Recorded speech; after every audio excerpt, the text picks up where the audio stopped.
Welcome back to the Marketing Madmen. Nick Constantino here, finishing up a conversation with Josh Nelson of Nelson Elder Care Law.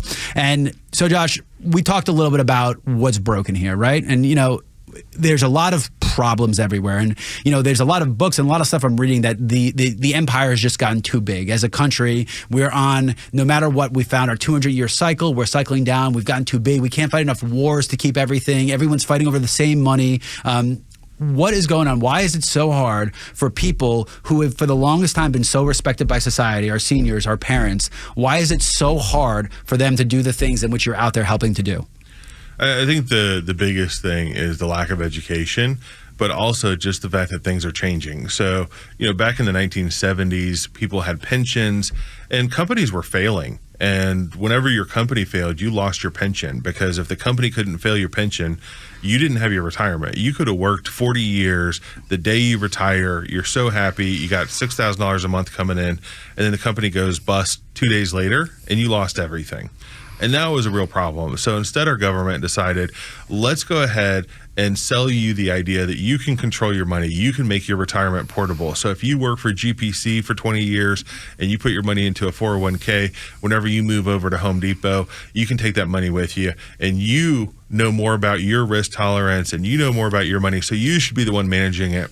And come to find out, most of us are pretty garbage about financial investing. We're just playing in a system that we're outsmarted, we're outgamed. The computers, the AI, the smartest guys in the world are playing in that arena and beating us. Well, the only counterpoint I would say, or we think we're too clever and we try to do too much. Because one of the things about cost averaging in 401k is just let it freaking go, man. Just put a tolerance, decide your risk tolerance, and just let it go. I've seen too many people that are rebalancing and trying to do all this stuff, and all they do is screw themselves. So I think that like most things, that Goldilocks is the right. I think one of the things that we see too, especially with seniors, is they've been through so many hard cycles. They've seen so many people go broke doing the wrong thing, that we actually find whenever we do a deep dive into a lot of people's accounts, they have hundreds of thousands of dollars in a 401k or in an IRA in a cash account. Yeah. And they don't realize that they're losing money by inflation every single year, that if they would have really got an advisor, if they really would have gotten somebody to walk them through it, they'd be better off in some kind of small, index fund or whatever. But whenever you start talking about people that are just scared. I deal with people that lived through the Depression, lived through World War II. A lot of us don't remember that right after World War II, our country was in shambles. I mean, people were having to move states to find jobs, because whenever women became, such a major influence in the workplace and we ramped up for the war effort, whenever all of that manufacturing stopped, there weren't jobs. So guys that were coming back by the millions were unemployed. And that's really where these people got this idea of saving. Things were cheaper.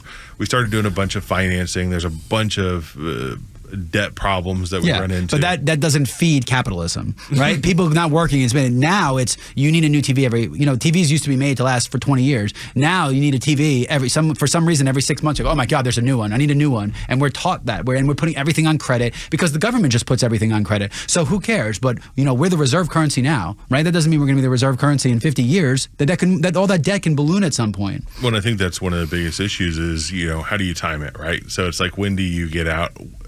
A big issue is that people thought they were going to have enough money, and so we took better care of our kids than what their parents took care of them. So, I mean, how many people do you know that are our age and have a 35-year-old kid like living on their couch? Like, that wasn't a thing for that generation. It was like, oh, you're 17? Like, I think you're ready to go. If not, you're going to the Army. If not, you're going to the freaking Army. If you can't figure this out, if you're not married by 18, you're going to the Army. Just get out of my house. And then one of the problems is we have so many people who need to earn a living wage in these roles that may not have necessarily been designed to be lifelong living wage roles, that raise the cost. Yeah. So unfortunately, care has gone up just the same way like tuition has. But that's the same thing for infants and for children too. Like, you look at both sides of this. Right? You have those middle-aged earners that now are having to take care of young children, because now it's two families, two parents have to work, young children, and then seniors. Well, the burden just all falls on them. That didn't used to be the case. There used to be communities of raising people. But it's ultimately good because we're living longer. The problem is we just aren't good at financing those extra years yet.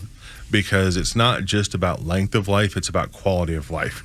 And what we're finding is that a lot of people have more years, those years can be better years, but especially the expensive years, the ones where we need an aide, we need a nurse, we need to live in an assisted living, unfortunately are quite a bit more expensive than any generation before us has seen.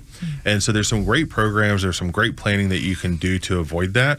But if you wait until you're too late, you're in a crisis, and whenever you're in a crisis, it's just expensive. Yeah, like a HSA is a great example, right? Tax savings on the upfront. I mean, I know you got to be in a high deductible plan, but I tell people all the time, like, look, this is a mutual fund. I'm not saying use the money now. I'm saying if you know that 10% of your future is going to be health costs, and you can offload 8% of that by putting money away now, do it. Well, even things like long-term care insurance. So long-term care insurance is a weird industry right now because they priced it wrong in the early 2000s. And so a lot of the big players, Genworth, John Hancock, all these guys are no longer even in the industry.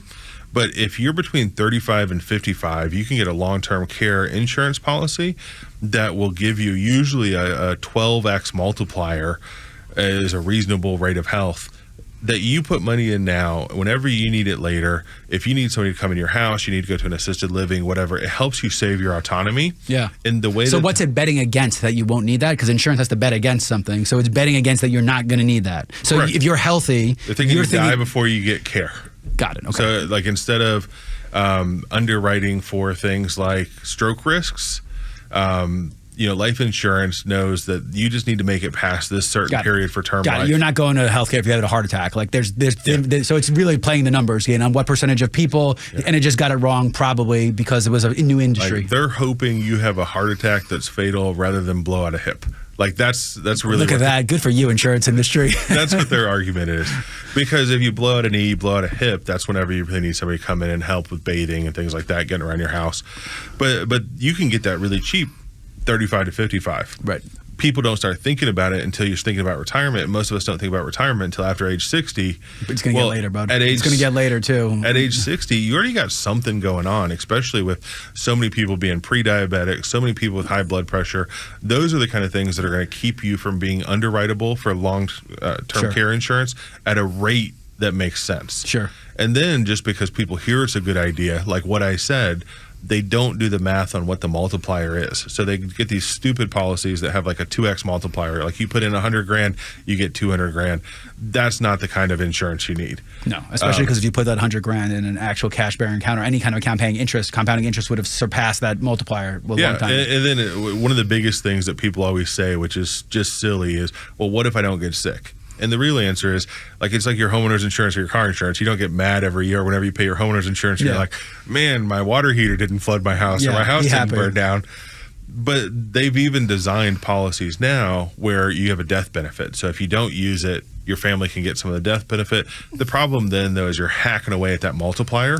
And so that gets really scary again, is are you getting suckered into a plan that doesn't make sense for you? That being said, I also know why people don't trust insurance agencies. You talk about lawyers. I know why people don't trust insurance. Insurance is never there for you when you need it unless they're collecting the check for their insurance. Well, and so that's what's really cool is ethically, I cannot sell any kind of insurance. I can't get any kind of kickbacks. So whenever I talk about these programs with people, I have zero kickback, zero skin in the game. So you pre-vetted them and that's good. So like I can sit there with you and the person that's trying to sell you this thing and be like, that's dumb. And most people can't do that because every insurance agent's trying to sell you insurance. They get commissions and some of them are massive. I really, really hate like the annuity salespeople that come in and they just got like a $12K kicker off of like a $200,000 policy. And they're like, well, the 83-year-old grandma in 14 years, you can touch your money. You're like, when she's 97? Like, this is dumb. Yeah, and there's no protections there. It's a shame. But look, you've done a damn good job of selling what you guys do and making sure people know. So let everyone know how to find you.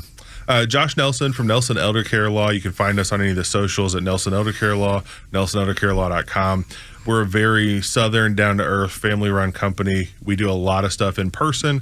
One of the things that we're really piloting and doing well with right now, though, is actually being able to do people that are still working. This full estate plan, elder law plan, where we can do it virtually. You don't even have to come in the office if you don't have the time or the mobility to do that. And I mean, we can even send people out to you to get the paperwork signed where you're at. So making it super easy, removing as many of the friction points as you can. really just helping people protect their loved ones. Yeah, I love it. And you guys just started an advertising campaign with us on Extra, so you're going to be hearing a lot from these guys. So give them a call. It's a consultation. Like you said, he's not making kickbacks from anybody. He's there to help. Listen, follow the stories. Josh, thank you for coming. You've been listening to the Marketing Madmen on Extra 106.3. We'll catch you next week.